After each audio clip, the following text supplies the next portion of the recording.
talk a little bit about political newsletters, because those are very targeted towards members of Congress, chiefs of staff, and other policymakers here on the Hill. A joint investigation from Gizmodo and the Heated newsletter found, and I'd like to submit this to the congressional record, found that oil company advertising exploded in Washington, D.C. last year in D.C.-based newsletters in the lead up to the October 21 hearing here in this committee calling fossil fuel executives to testify.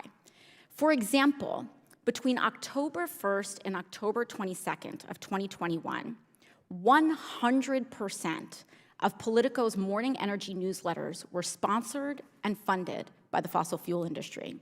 This also happened to be when we were in the thick of negotiating the Build Back Better Act and 3 weeks leading up to our hearing on big oil's role in promoting climate misinformation.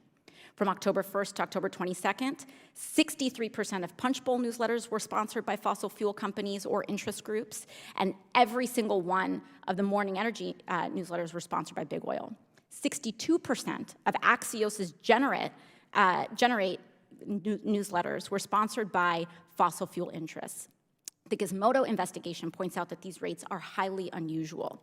I was wondering, Dr. Cha, if you could speak to how that influences, how those types of ads influence the negotiating environment and political and legislative outcomes of what's happening in Congress. I think they have a direct influence, of course, because one thing that they do is they mainstream their talking points, so they become very normal, even though what they're saying is quite extreme.